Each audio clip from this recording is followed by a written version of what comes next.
Gloire à Dieu. On continue notre belle petite étude sur le royaume de Dieu.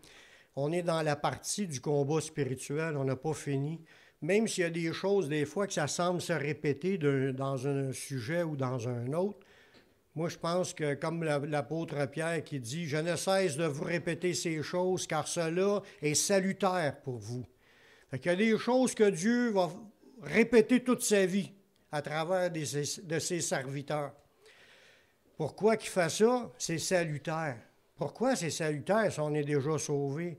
C'est parce qu'on est en guerre, frères et sœurs. On est en guerre, puis l'enjeu, c'est notre âme. Moi, mon enjeu, c'est mon âme. Votre enjeu, c'est votre âme. Moi, c'est sûr qu'entre nous, là, vu qu'on est ensemble pour marcher ensemble, on s'encourage les uns les autres, puis on veut que tout le monde rentre.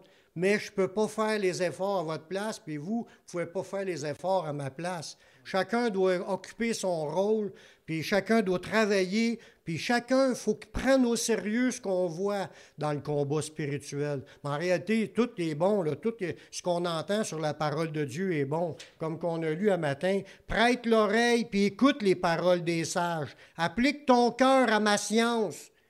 C'est de la connaissance des choses de Dieu, ce qui nous a été écrit, puis ça nous est révélé pour qu'on les comprenne puis qu'on les applique dans notre vie. Car il est bon que tu les gardes au-dedans de toi. Ces connaissances-là, ces sciences-là, on a besoin, qu'elles soient toutes présentes sur tes lèvres, afin que ta confiance repose sur l'Éternel. Je veux t'instruire aujourd'hui, oui, toi. Amen. Fait que tout ce qu'on est en train de faire présentement, en écoutant, en méditant, c'est sûr que des fois, on pense aux autres, « Ah, ça, c'est bon pour l'autre. Là, lui, je le vois, ça doit y parler. » Mais il ne faut pas penser aux autres. Il faut faire comme les 12 apôtres, quand Jésus a dit, « Il y en a un qui va me livrer. » Puis ils ont dit, « Est-ce moi, Seigneur? » Il faut se regarder soi-même, puis vraiment faire le point sur ce que nous sommes, on est sérieux dans le Seigneur. Aujourd'hui, on va voir la place un peu dans certains versets, la place de la parole de Dieu dans le combat spirituel. On va voir que la parole de Dieu, c'est une arme efficace pour le combat spirituel. Parce que le Seigneur cède sa parole pour nous conduire dans la sanctification et nous libérer. Parce que juste voir qu'on a un péché, c'est une chose. Dieu veut plus que juste que je m'aperçoive que j'ai des péchés. Il veut faire quelque chose dans cette situation-là. Il veut me montrer, oui, mais une fois que j'ai dit qu'ils sont là, puis j'y confesse, il veut aussi m'en délivrer. Il veut aussi me libérer. Il veut aussi que je résiste pour y arriver, que je combatte. La parole est là pour m'éclairer sur le sentier, pour voir ce qui ne va pas, mais je dois embarquer dans le combat. La Bible est remplie d'exhortations afin qu'on veille et qu'on combatte pour rester debout. Je me suis irrité à la gorge un peu dans l'heure. Des fois, on chante de tout notre cœur, puis on chante aussi de tout notre gargoton. On s'irrite. La Bible est remplie d'exhortations pour qu'on veille, qu'on soit veillant, c'est réveiller, puis qu'on combatte pour rester debout. Parce que l'enjeu, comme je disais tout à l'heure, c'est notre âme. Le but du combat est que nous restions fermes dans la foi qui sauve. Je suis en train de lire le livre de David Woodkerson sur sonne la trompette et avertis mon peuple. Il y en a beaucoup qui sont assis dans l'église puis qui ne rentreront pas. Il l'a dit lui-même, il disait qu'il voyait du monde, là, puis ils sont même pas sûrs, il n'est même pas sûr de les voir rendus l'autre bord. Parce que les gens ne sont pas fermes. N'oubliez pas la parabole, là, l'enseignement sur les 10 vierges. Il y en a 5 qui ont rentré, puis les 5 autres ont resté là. Ils n'ont pas rentré. Des fois, on pense qu'on peut vivre comme qu'on veut, mais ceux-là, ils n'ont pas combattu. Je ne sais pas de quoi ce qui s'occupait, celles qui n'ont pas rentré, mais il n'y avait pas d'huile dans leur lampe. L'important, c'est que notre vie brille avec la lumière du Seigneur. qu'on soit dans le Saint-Esprit et qu'on puisse être des lumières dans ce monde. Si on marche dans les ténèbres parce qu'on pratique volontairement le péché, il ne faut pas penser qu'on est lumière. On est ténèbres. Jésus le dit dans un autre verset. Si la lumière qui est en toi est ténèbres, combien grandes seront ces ténèbres? Fait que faut toujours surveiller. On est-tu en communion parce qu'on marche dans la lumière? C'est ça qu'est la question. Puis le Seigneur, il nous avertit dans plein de passages. C'est là qu'on voit que dans la parole, c'est la lumière pour nous guider dans le combat. Envoyer une armée là, combattre dans une place qui fait totalement noir. Qu'est-ce qu'ils vont faire? Rien. Tu ne vois même pas l'ennemi. Tu ne vois même pas s'il y a un arbre devant toi. C'est totalement noir. Pour réussir à voir quelque chose, il faut que tu lances des affaires, des choses éclairantes. Puis là, ça éclaire le terrain. Là, tu peux voir des affaires. Mais ce qui nous éclaire dans le Seigneur, c'est la parole de Dieu. Puis si on ne l'utilise pas, on ne la laisse pas nous éclairer pour qu'on marche dans la lumière, mais on marche dans les ténèbres. Le diable, lui, n'a pas pu nous empêcher d'accepter Jésus. On l'a tout accepté, on l'a tout reçu, le cadeau de la vie éternelle. On a reçu le Saint-Esprit.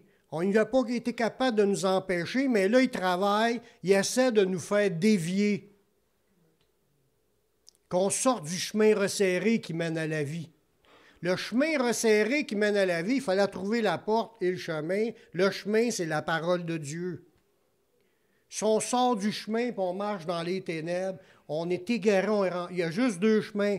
Il y a le chemin étroit et il y a le chemin large. Des fois, il est bien facile, puis on a bien du fun dans ce chemin de péché-là. Mais on ne rentre pas au bout. C'est pas pour rien que tout à l'heure, mon frère a dit qu'il y a eu une parole du Seigneur qui disait que d'avoir la crainte de Dieu puis de marcher selon ce qui est écrit parce qu'il y en a qui vont avoir honte. Il y a un chant qu'on chantait au début de ma vie chrétienne, ça dit « Voici le jour du Seigneur qui approche, le jour où Jésus reviendra. Qu'aurai-je sur mon visage, de la honte ou de la joie? »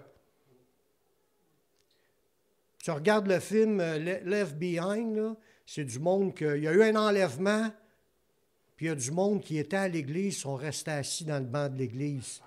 Puis il y a même un pasteur dans le film qui était resté là, qui n'était pas parti. C'est ça que la parabole des 10 vierges. Les prêtres vont partir, puis ceux qui ne marchent pas sincèrement avec le Seigneur, ils ne rentreront pas. J'espère qu'aucun de nous restera ici. Puis même, j'espère qu'il va y en avoir encore plus que ça, qui puissent rentrer avec nous, avec le Seigneur. Amen. L'apôtre Paul, comme je l'ai dit la semaine passée, il combattait lui par la prière pour que les gens soient présentés comme une vierge pure devant le Seigneur. Hein? Il combattait. C'est un combat spirituel, la prière. Mais il n'a pas juste utilisé la prière dans le combat spirituel. Il a aussi utilisé la parole de Dieu, les enseignements par écrit, qui envoyait des lettres aux églises, puis lui disait quoi faire, quoi pas faire, pour les redresser, pour les ramener dans la vérité. Parce que chaque église avait des gens qui marchaient tout croche. Y en a-tu à Beauharnois? J'espère que non. J'espère qu'on est tous sérieux dans notre marche, à marcher dans la sanctification. Mais l'apôtre Paul, lui, combattait aussi avec les enseignements afin que les chrétiens soient ancrés en Jésus. C'était ça son but. Peu importe depuis combien le nombre d'années qu'on est dans le Seigneur, il voulait que tout le monde qui était là soit sauvé. Fait qu'il envoyait ses lettres. C'est pas le nombre d'années qui compte, c'est tu marches-tu ou tu marches pas. C'est ça qui compte. Dans Galates 4,19, il dit « Mes enfants », il parle à l'église de Galatie, de Galate, « Mes enfants pour qui j'éprouve de nouveau les douleurs de l'enfantement, jusqu'à ce que Christ soit formé en vous. » Il souffre de nouveau encore les douleurs de l'enfantement. C'est parce que ce n'était pas des nouveaux sauvés. C'est une église qui était déjà dans le Seigneur, mais en cours de route, dans leur marche, ils ont commencé à dire, il faut se faire circoncire pour être sauvé, puis il faut retourner à la loi de Moïse pour être sauvé. Ils essayaient de retourner Parce qu'il y a du monde qui enseignait ça dans leur Église. Leur Église était composée d'à moitié de païens qu'à moitié de juifs. Puis il y avait une influence des juifs qui étaient encore attachés à la loi de Moïse, qui essayaient de ramener le monde à se faire circoncire pour être sauvé. Puis là, il dit, là, je suis encore en train de souffrir les douleurs de l'enfantement. On voit qu'il n'y a pas d'âge pour s'inquiéter pour la condition spirituelle des autres. Ça peut faire 30 ans qu'il est dans le Seigneur, puis il se détourne, puis il commence à croire en d'autres choses pour être sauvé. Là, il était pogné, là, il devait prier, là, pour avoir de la, tu sais, avec intensité, comme qui combattait dans la prière, puis il ne s'est pas contenté d'utiliser juste la prière, il envoyait des lettres, là, il envoyait des lettres, là, les lettres aux Galates, on l'a encore, puis il lui expliquait c'était quoi les affaires, parce que c'est ça qui est la lumière de la parole de Dieu, pour nous éclairer, puis nous ramener dans la lumière. C'est ça la parole, ça sert, c'est très efficace pour le combat. Il faut prendre au sérieux les avertissements de la parole de Dieu au niveau des pièges du diable. Parce que tous les chrétiens font face à des attaques, des tentations, des doutes, toutes sortes d'affaires qui sont là pour nous, comme j'ai dit tantôt, il n'a pas pu nous empêcher d'accepter Jésus, mais il fait tout pour nous en dévier. Qu'on croit en d'autres choses, on commence à être mêlé, puis qu'on ne voit plus clair dans notre vie. En 1 Pierre 5,8, ça dit « Soyez sobres, veillez ». La sobriété est importante. Si on est sous, bien on est mêlé. On n'est plus à marcher dans la lumière. Je ne dis pas qu'on n'a pas le droit de prendre un verre, mais il dit « Soyez sobres », là, la sobriété, c'est important. Si on est gelé, puis on est sous, puis on pense de suivre le Seigneur, bien on est dans les ténèbres. Il dit, ça nous dit d'être rempli du Saint-Esprit, de ne pas s'enivrer de vin. C'est une autre place. Il y a plusieurs passages qui disent ça. Veiller, c'est que c'est rester réveillé, bouillant dans le Seigneur. Penser au Seigneur, prier, louer le Seigneur, méditer la parole, parler de la parole. Il dit, votre adversaire, le diable, il rôde comme un lion rugissant, cherchant qui le dévorera. Il cherche à dévorer. Ce n'est pas des farces. Il arrive que des chrétiens se font mordre par le diable, puis il y en a d'autres qui se font dévorer. Quand tu te fais mordre, c'est pas mieux non plus. Là. Si tu arraches la moitié d'un bras, là, ça fait mal. Tu vis des épreuves bien graves, puis des fois, c'est dur à revenir. C'est dur à te renier. Comme quand des hommes de Dieu ont tombé dans l'adultère, qui ont tombé dans l'impudicité, qui ont couché avec le secrétaire. Des hommes de Dieu, on ne parle pas des nouveaux sauvés, là, des gens qui se faisaient longtemps, puis ils prêchaient l'Évangile, puis dans le livre de David Wilkerson, il dit qu'il y en a plein de pasteurs, d'ouvriers qui sont rendus en adultère, puis ils n'ont plus la crainte de Dieu, puis ils pratiquent leurs adultères, ils ont bien du fun, ils sont déconnectés d'avec Dieu, même s'ils se pensent bénis. C'est ça qui est dit dans le livre. Ils se pensent bénis, les gens, là, puis ils se pensent que Dieu est encore avec. Dieu, il n'est plus là. C'est pas des farces. Même si Dieu te parle encore, c'est dans le but de te ramener. Puis un chrétien qui n'a même plus la conscience affectée par le péché, là, il est rendu gravement endurci. Oui, il s'est trompé lui-même, puis il est rendu dur au point de vouloir demeurer dans le péché. C'est grave. C'est un piège du diable. C'est ça, un piège. Ça, c'est un des pièges. Il y en a plein de pièges. Des différentes sortes de pièges. Oui. Les gens dans l'épreuve aussi, là, les gens affligés à cause de situations dans leur vie, les gens deviennent fragiles. Puis souvent, ils s'éloignent du troupeau. Puis ils sont facilement ébranlables, puis ils peuvent devenir des victimes du diable. On parle dans ce passage-là, il parle des veuves, des veuves dans ce temps-là, c'était une vie dure pour une veuve. Là. Des veuves, là, il n'y a plus de mari là, pour s'occuper du terrain, puis de faire cultiver les choses, puis de faire avoir de quoi manger. Il fallait qu'ils se débrouillent. Regardez l'histoire de Ruth, puis dans la Bible, là, vous allez voir. Là, Il était obligé d'aller cueillir de quoi, sa belle-fille, là, d'aller cueillir dans le champ, là, puis ramasser ce que les autres n'ont pas ramassé. Là. Essayer de se ramasser de quoi pour faire de quoi à manger pour elle puis sa belle-mère. C'était une affliction. Puis dans ce passage-là, là, dans 1 Timothée 5,15, il dit « Car déjà, quelques-unes, en parlant des veuves, se sont détournées pour suivre Satan. » Fait qu'il y a des gens qui s'éloignent carrément parce que là, il y a encore le goût du plaisir, puis là où bien ils cherchent de l'aide dans quelque chose qui n'est pas Dieu, puis là, ils sont prêts à accepter des compromis puis de vivre dans le péché. Souvent, les chrétiens donnent accès au diable, puis il en résulte toutes sortes de conséquences mauvaises dans leur vie. Mais des fois, ils ne s'en rendent même pas compte. Regardez l'histoire de Judas, là, dans Jean 13, 27. Ça dit, dès que le morceau fut donné à Judas, Satan entra dans Judas. C'est un apôtre. Il a vécu tout. Il a participé au ministère avec les autres. Ils ont vu plein de miracles. Mais à cause qu'il a mis dans son cœur le dessein de livrer Jésus, là, Jésus a dit, il y a quelqu'un qui va me livrer dans la gang. Là, tout le monde, ils ont dit, est-ce moi? Puis là, il a dit, celui à qui je vais donner le morceau trempé. Il donne le morceau trempé à Judas pour désigner qui était pour le livrer. Puis Satan, il a rentré dans Judas. Pensez-vous qu'il était dans une situation meilleure que d'être rempli du Saint-Esprit puis de vivre dans la puissance de Dieu? Là, il était rempli du diable, puis il est allé livrer Jésus. C'est quelque chose. C'était tellement grave, cette situation-là, ça a l'air insignifiant. Il a juste été dit que Jésus a le vent 30 pièces d'argent, puis c'était une petite affaire.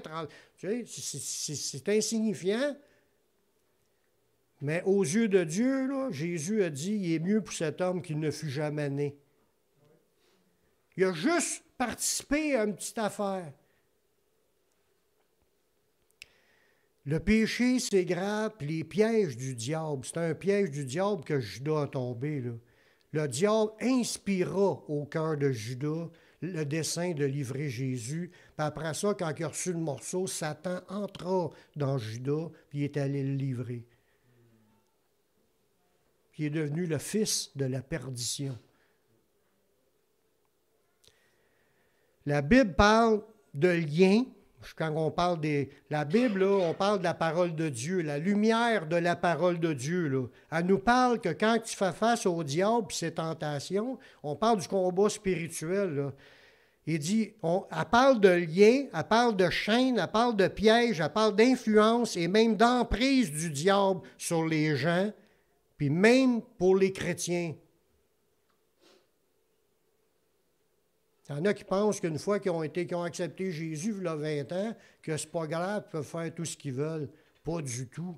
Pas du tout. Ça le dit, ne donnez pas accès au diable. L'apôtre Paul a vu l'église de Galate, comme l'église que je vous parlais tantôt, là, qui disait pour chauffer encore les douleurs de l'enfantement. Puis il leur a dit dans sa lettre, il a vu l'église de Galate arrêter de courir pour le Seigneur parce qu'il est influencé par des mensonges de l'ennemi, d'aller se faire circoncire puis de pratiquer la loi. Dans Galates 5, 7 et 8, ça dit « Vous couriez bien ». C'était du monde qui courait pour le Seigneur. Qui vous a arrêté pour vous empêcher d'obéir à la vérité? Il dit, cette influence ne vient pas de celui qui vous appelle. Elle vient de qui, cette influence-là? Elle vient du diable. Comment est-ce qu'il fait, le diable? Il a juste mis ça dans la tête d'un de la gang, puis là, lui, il a répété ça à tout le monde. Puis là, les gens commencent des estinations là-dessus, puis il y en a, ouais, peut-être, puis là, il embarque dans cette idée-là. Puis l'Église arrête de courir pour le Seigneur. Elle ne croit plus que c'est Jésus qui est le Sauveur. Elle pense qu'il faut qu'il se fasse circoncire pour gagner le ciel. Puis retourner à la loi. Oui. Puis Paul lui a dit dans cette lettre-là aussi, « Vous êtes déchus de la grâce, séparés de Christ, vous qui cherchez la justification dans les œuvres de la loi. Tu ne peux plus dire que tu es sauvé par Jésus puis penser que tu es sauvé par la loi. Tu ne peux pas. Mais quand tu penses ça, c'est parce que tu es déjà pogné dans un piège. Puis on ne voit pas de piège, là. On ne voit pas de chaîne, je ne vois pas de lien, je ne vois pas de morceau qui me retient. Je ne le vois pas, le piège. Mais le piège, il n'est pas là, il est juste dans une fausse idée. Juste le fait de croire autre chose que ce qui est écrit dans la Bible, tu es déjà piégé. Le monde entier est sous la puissance du malin, ils sont tous piégés par des mensonges qui les gardent loin de Jésus. Parce que la journée qu'ils vont commencer à lire la Bible, la lumière de la parole de Dieu va commencer à rentrer dans leur cœur. La puissance de l'Évangile va pénétrer. C'est une parole vivante, puissante, qui pénètre l'âme et l'esprit, puis l'intérieur du corps. Puis il dit, t'es mis à nu, t'es découvert, t'es jugé. La parole te le montre, ton péché. Puis là, tu n'as pas le choix d'aller à Jésus puis croire que tu vas être sauvé par Jésus. C'est ça la puissance de l'Évangile. Il faut que les gens réalisent ce qu'est le salut, puis c'est juste ça qui compte. Le reste, là, on tasse tout le reste. Il y a juste Jésus-Christ, Jésus-Christ crucifié. Le péché non confessé et non abandonné, c'est un lien du diable qui peut nous mener à la perdition. Comme l'exemple d'un personnage qui venait tout juste d'accepter Jésus. On voit ça dans Acte 8, 22. Ce personnage-là, lui, il était là, Philippe prêche la sainte doctrine, il accepte Jésus. Les apôtres retentis commencent à prier pour le monde, puis le monde recevait le Saint-Esprit. Lui, ce gars-là, il venait de se convertir. Il a offert de l'argent pour avoir lui aussi ce pouvoir-là, que quand il prie pour quelqu'un, il puisse donner le Saint-Esprit aux autres. Tu vois pas ça? Ça n'a pas l'air d'une si grosse affaire. Il voulait faire un don pour avoir le don. Mais juste le fait qu'il ait pensé qu'il pouvait acheter l'Esprit de Dieu à prix d'argent, pour Pierre, c'est un péché quasiment pas pardonnable. Il a dit, dans Acte 8, 22, il a dit, repens-toi donc de ta méchanceté. Il a dit ça au gars, là. Il venait juste de se convertir, il n'a pas eu de pitié. Juste le fait qu'il venait de dire ça, repens-toi de ta méchanceté. Prie le Seigneur pour que la pensée de ton cœur te soit pardonnée. C'était comme même plus sûr pour Pierre qu'il aurait pu être pardonné. Il fallait que le gars réalise que c'est un péché, puis qu'il ait la crainte de Dieu, puis qu'il l'avoue, puis qu'il le confesse. S'il est possible, car je vois que tu es dans un fiel amer et dans les liens de l'iniquité. Les liens, quand je disais tantôt, là, il y a des liens, il y a des chaînes, il y a des pièges, il y a des influences, il y a même des emprises. Mais lui était dans les liens du péché. C'est le lien qui était capturé par le diable, qui ne s'était pas encore repenti. Puis il a accepté Jésus, mais sans se repentir de son lien de faire de l'argent. Son but, lui, c'était de faire de l'argent. C'est son lien d'iniquité. Puis avant qu'il accepte Jésus, il faisait de l'argent en faisant des faux miracles. C'est un magicien, il faisait des faux miracles. Puis là, il étonnait le peuple. Mais là, il n'a pas étonné l'apôtre Pierre ni le Saint-Esprit. Le Saint-Esprit, il a révélé son péché, puis il l'a déclaré devant tout le monde, puis il a dit de se repentir. Est-il possible qu'un chrétien puisse être lié ou enchaîné ou conduit par l'influence du diable? Oui, absolument. Oui. L'apôtre Paul a vu l'Église de Galate, ça je l'ai lu tantôt, qu'il lui disait qu'il courait bien, puis qui les avait empêchés d'obéir à la vérité. On voit que le diable, par ses mensonges, là, il dit cette influence ne vient pas de Dieu. Elle vient pas de celui qui vous a appelé. Tu peux être influencé juste par des idées que tu entends de quelqu'un, puis tu penses que c'est ton chum là, qui te dit ça. C'est un gars bien ordinaire. Lui, il est un bon gars, tu le loues régulièrement, mais il te donne des idées qui ne sont pas de Dieu. Puis ces idées-là, c'est le diable qui a parlé à travers lui, puis que tu as mis ça dans la tête, puis ça vient de t'arrêter dans ton ministère, t'arrêter à servir le Seigneur, ou à t'arrêter à croire que Jésus, c'est le Messie. Puis là, tu es paralysé dans ta vie chrétienne à cause de laisser rentrer ces mensonges-là, puis tu es attaché avec ça. Si tu n'utilises pas la parole de Dieu en la lisant, puis analyser ce qu'ils viennent te dire, puis de rejeter ce qui n'est pas de Dieu, tu es enchaîné tant que tu ne le rejettes pas. On peut avoir plein de fausses idées qui nous tiennent captifs. Paul appelait ça les raisonnements. Toute hauteur qui s'élève à la connaissance de Dieu, contre la connaissance de Dieu. Lui, il dit qu'il renversait les raisonnements, les faux raisonnements, puis il amenait toute pensée captive à l'obéissance de Christ. C'est là qu'on s'en va, frères et sœurs.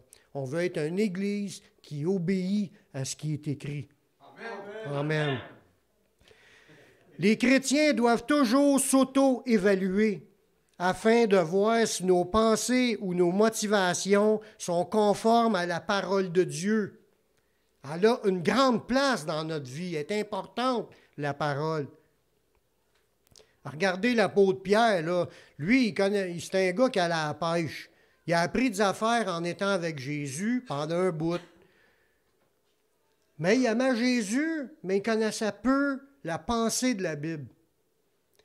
Puis Jésus leur avait dit, quand il s'en allait, là, qu'il était pour mourir, il dit, il y a des choses à aller comprendre après.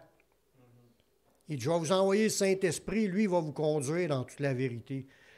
Mais lui, là, il ne savait pas tout. Puis quand il a voulu défendre Jésus, Jésus venait de lui dire, il faut que le Fils de l'homme soit livré aux mains des hommes, puis ils vont comme le martyriser, puis ils vont le mettre à mort, mais il va ressusciter le 3e jour.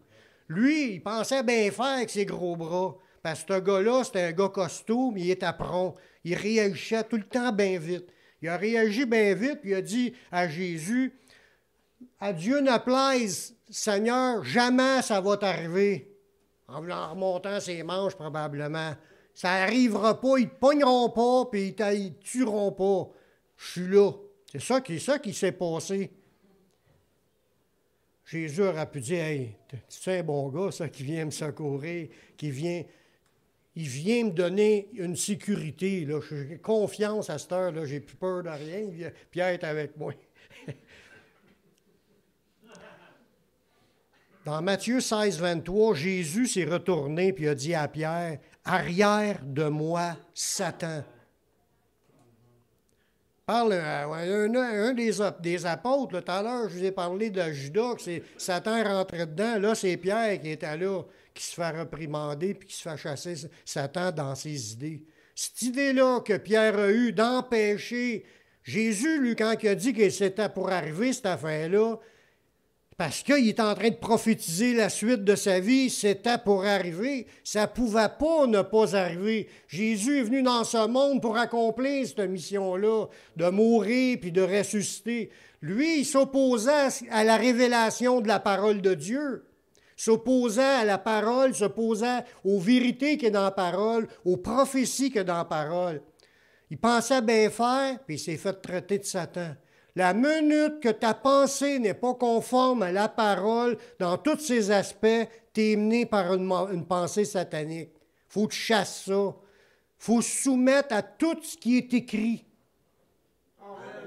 Il a dit, « Arrière de moi, Satan, tu mets en scandale, car tes pensées ne sont pas les pensées de Dieu, mais celles des hommes. » Comment je peux faire pour avoir les pensées de Dieu? Bien, il faut que je lise la parole de Dieu. Pour avoir les pensées de Dieu, il faut que je laisse pénétrer la parole de Dieu. Sinon, je peux dire un paquet d'affaires contraires à la parole de Dieu, puis me faire traiter de Satan si Jésus serait devant moi. Hein? Dieu a-t-il dit quand Satan... Ouais. Le diable met des doutes sur ce qui est écrit, mais il y en a qui ne savent pas pantoute les versets. Il n'y a même pas besoin de leur mettre de doute. Il fait juste lui dire « fais ça », puis il embarque là-dedans. « Fais ça », puis il embarque là-dedans. Ils n'ont pas de doute. Ils ont même de l'assurance embarquée dans le péché, comme si ça ne sera pas grave. Parce qu'il y a une pensée qui est là qui va dire « oh, j'ai accepté le Seigneur, il y a 20 ans, je peux faire ce que je veux, c'est pas grave. » Ça, c'est un mensonge du diable. C'est un lien. C'est une chaîne qui te garde dans le péché. Faut que tu brises ça, puis c'est pas vrai. Faut que tu marches dans la sainteté. Rechercher la sanctification sans laquelle personne ne verra le Seigneur. Il n'y a pas que les gens du monde que l'on doit amener à la vérité de la parole de Dieu. Dans la Bible, ça nous le dit que les serviteurs du Seigneur doivent travailler à ramener les autres, ça dit dans le passage, les adversaires, à ramener les adversaires pour qu'ils comprennent la vérité, qu'ils arrivent à la connaissance de la vérité. C'est ça qui est le but, parce que la vérité, c'est la parole de Dieu, elle est puissante, puis c'est elle qui rend libre. Quand le monde se met à obéir, ils sont dans la vérité. Dans 2 Timothée 2,25, ça dit qu'un serviteur, il doit redresser avec douceur les adversaires. Puis les adversaires, ce n'est pas nécessairement des ennemis dans ce passage-là. Ça peut être chrétien ou pas.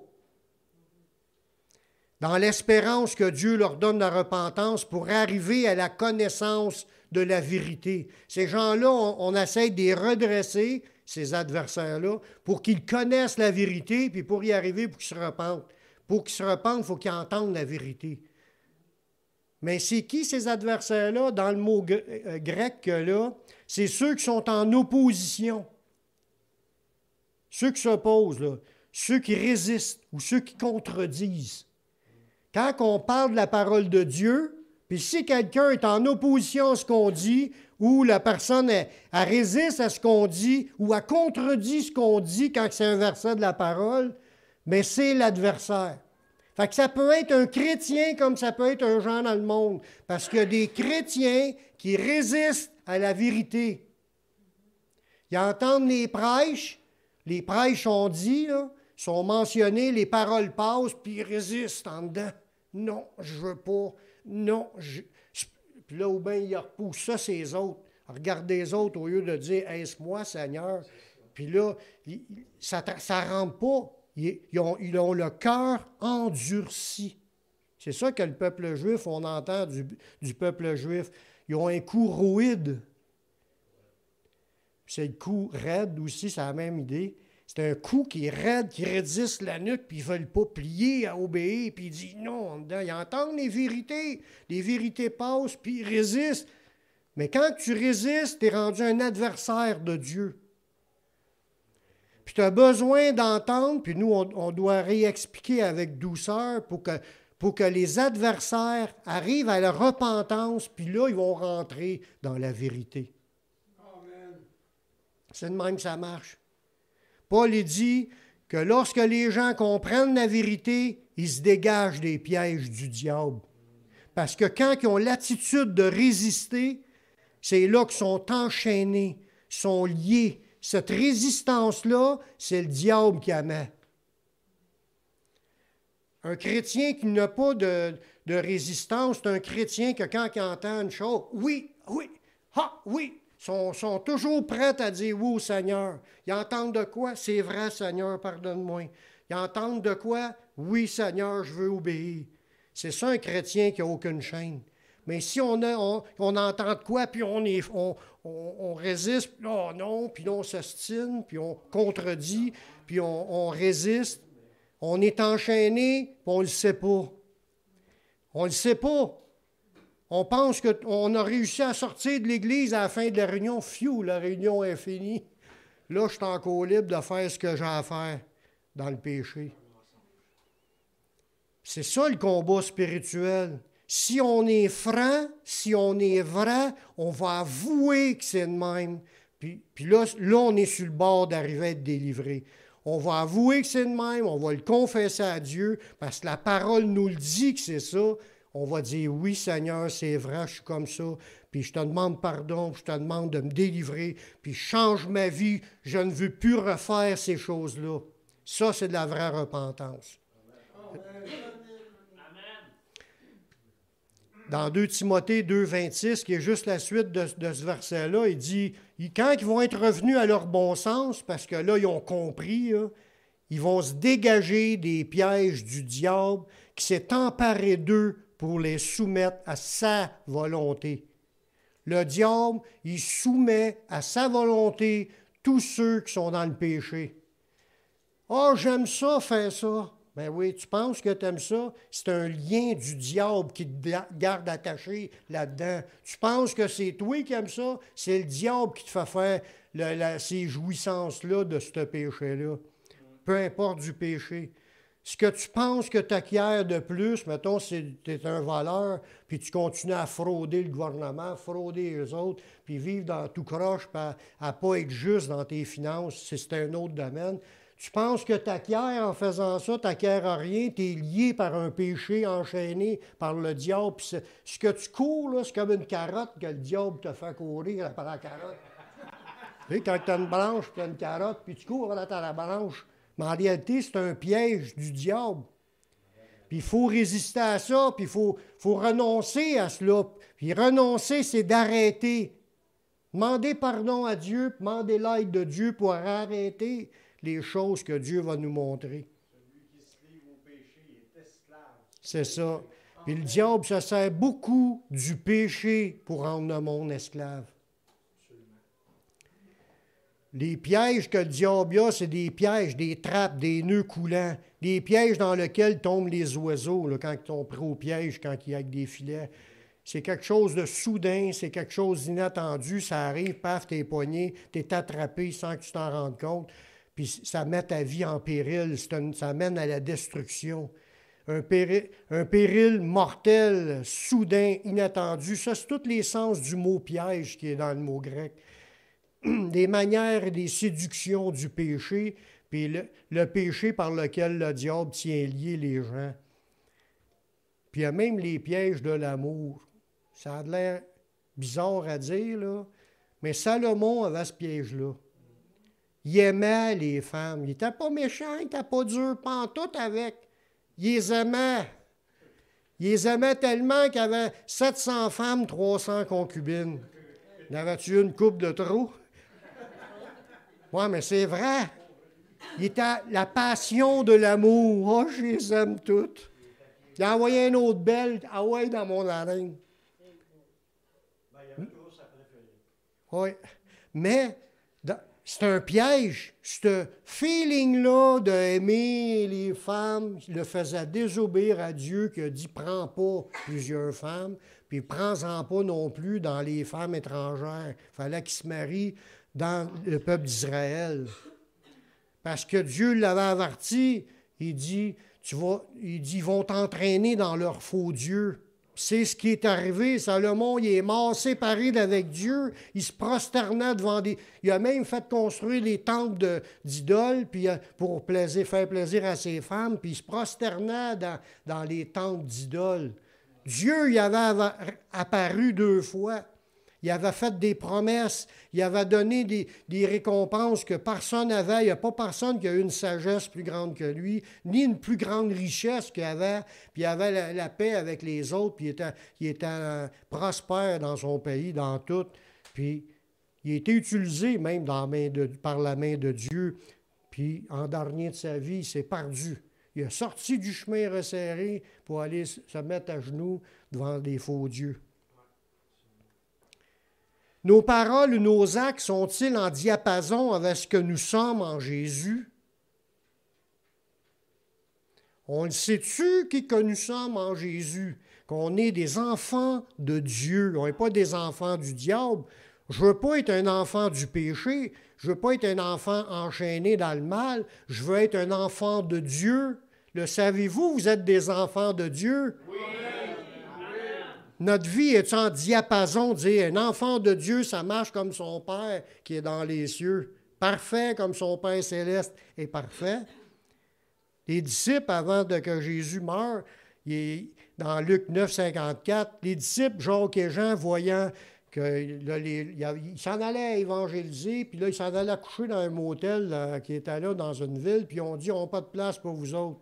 Parce que vous êtes des Galiléens, là, on n'a pas de place pour vous autres. Jean, le disciple de l'amour, il dit, tu veux-tu qu'on fasse descendre le feu du ciel, puis toutes les consumer? Ça, humainement parlant, c'est quasiment acceptable. Il nous refuse. Hey, c'est le Seigneur Jésus qui est là, puis c'est nous autres qui avons le pouvoir sur tout. Les disciples Jacques et Jean, ça c'est dans Luc 9, 54, voyant cela, disent, Seigneur, veux-tu que nous commandions que le feu descende du ciel et les consume? Jésus se tourna vers eux, puis les reprimanda, disant, vous ne savez de quel esprit vous êtes animés. Mais dans le grec, dans le texte original, le mot « animé » il n'est pas là. Il dit « Vous ne savez de quel esprit vous êtes. » Tu n'appartiens pas au diable pour vouloir la destruction du monde. Tu appartiens à l'Esprit de Dieu qui veut l'obéissance à la parole de Dieu. Car le Fils de l'homme est venu non pour perdre les âmes des hommes, mais pour les sauver. Le plan de Dieu biblique, quand tu es éclairé par la parole de Dieu, tu comprends que le plan de Dieu, c'est de sauver les âmes. Les disciples auraient dû penser de même s'ils étaient bâtis sur la parole de Dieu. Puis si tu es bâti sur la parole de Dieu, mais tu ne peux pas dire « je vais vouloir les tuer », faire descendre le feu du ciel et toutes les consumer. Tu ne peux pas dire ça. Tu es un enfant de Dieu. Tu marches dans la parole de Dieu qui dit qu'il est venu Jésus pour sauver l'humanité. Donc, si tu es de l'Esprit de Dieu, tu vas vivre selon la parole de Dieu. Amen. Eux autres, ils n'étaient plus dans la parole de Dieu. Ils étaient nés par un autre esprit qui les amenait à vouloir tuer tout le monde. Puis il était correct que juste avant, il avait fait des miracles, puis tout. Tu peux être bien correct une journée, puis 2 heures après, laisser le diable te donner des fausses idées, puis commencer à faire des choses sataniques, parce que tu as des mauvaises conceptions de ce que la Bible dit. Pourquoi un chrétien écouterait-il des pensées sataniques qui mènent au mal, sachant qu'il est un enfant de Dieu? Mais c'est arrivé aussi à Ananias, dans Actes 5.3. Il dit, Ananias, pourquoi Satan a-t-il rempli ton cœur au point que tu mentes au Saint-Esprit? Il était rempli de mensonges dans son cœur. Qui avait mis ça? Puis pourquoi qui avait mis ça? Si Ananias il était sauvé avec sa femme, pourquoi il a eu ces idées-là? C'est ça la question. Pourquoi Satan a-t-il fait ça? Qu'est-ce qui s'est passé dans ta vie pour que ces pensées-là viennent dans ta tête puis que tu penses que tu peux tromper le Saint-Esprit? Prends pas grand-chose pour être né par un esprit mauvais. La Bible est là comme un guide. Un guide parce qu'elle est notre fondement. Il faut bâtir notre vie sur elle. Dans Matthieu 7, 24, Jésus a dit « Quiconque entend ces paroles que je dis, puis les met en pratique, sera semblable à un homme prudent qui bâtit sa maison sur le roc. » On parle de quoi ces paroles? On parle de la Bible. Si tu bâtis ta vie là-dessus, qu'est-ce qui est écrit là-dedans? C'est pour ça qu'au début, je disais, prêtez l'oreille, écoutez les paroles des sages, applique ton cœur à ma science. C'est tout écrit là-dedans. C'est là-dedans qu'il faut bâtir notre vie, la laisser rentrer. C'est pour ça que la parole de Dieu est très utile dans le combat spirituel. Sans ça, là, négligez de la lire pour comprendre, vous allez vous faire charrier. Charrier par qui? Par le diable. Par tous les vents de doctrine. Ils vendent sur un bord, tu penches sur ce bord-là, ils vendent sur ce bord-là, tu penches sur ce bord-là, t'écoutes, t'es un roseau qui est battu par les vents. Elle est donnée aussi, cette parole-là, pas juste comme fondement, elle est là pour nous éclairer dans nos réflexions puis nous conduire dans la sainteté, parce que la parole, C'est une lumière pour nous éclairer.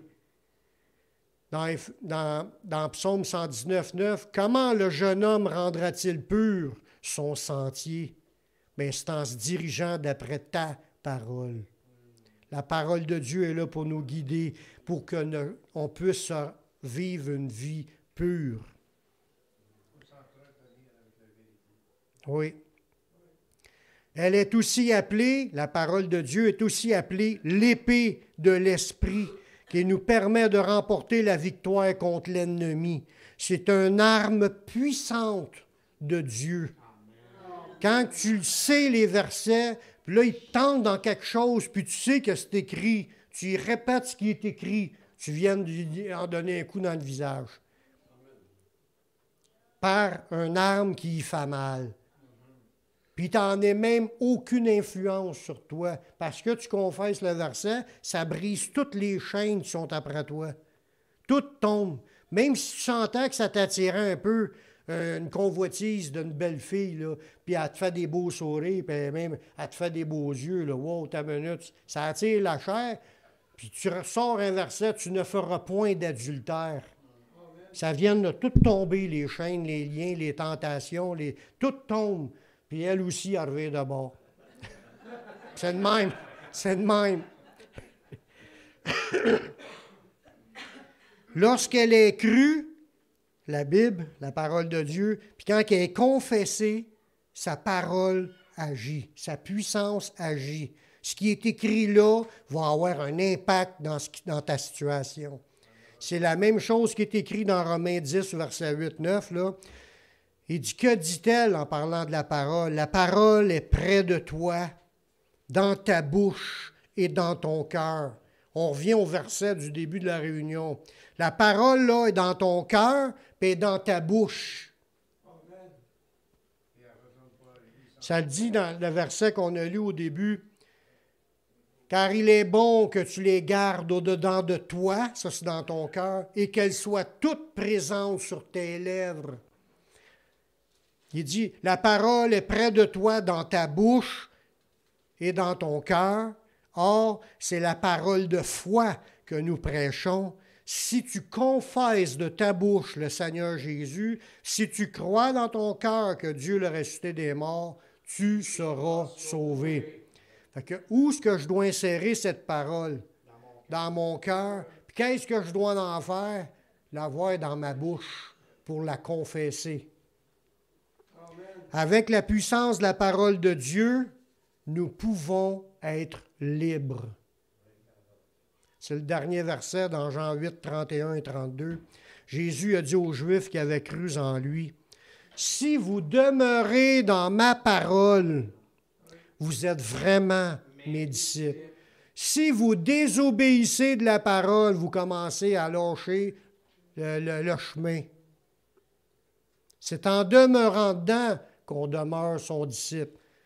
Demeurez dans ma parole, vous êtes vraiment mes disciples. Puis là, ça va nous permettre de quoi si je demeure dans la parole? Ça va nous permettre de connaître la vérité, puis la vérité va nous affranchir. Amen. Ça nous rend libres. Elle va agir dans notre vie. Les confessions de versets vont faire tomber les liens, les chaînes de l'ennemi. C'est l'arme, une des armes, puis la puissance de Dieu que Dieu met à notre disposition. Prions. Seigneur, je te remercie pour ta parole qui est vraie. Merci pour tes révélations. Merci de graver ces paroles dans notre cœur. Grave-les dans notre cœur, dans nos pensées, afin qu'elles soient dans notre bouche, qu'on puisse confesser ta parole. On veut voir les choses s'accomplir comme c'est écrit dans ta parole. On veut se soumettre entièrement à ce qui est écrit. Pardonne-nous, Seigneur, chaque fois qu'on a désobéi, mais donne-nous un esprit bien disposé à vouloir toujours marcher avec toi. Que ton Saint-Esprit nous dirige dans toute ta vérité. Puis merci de ce que tu vas faire. On te prie dans le nom de ton Fils Yeshua. Amen.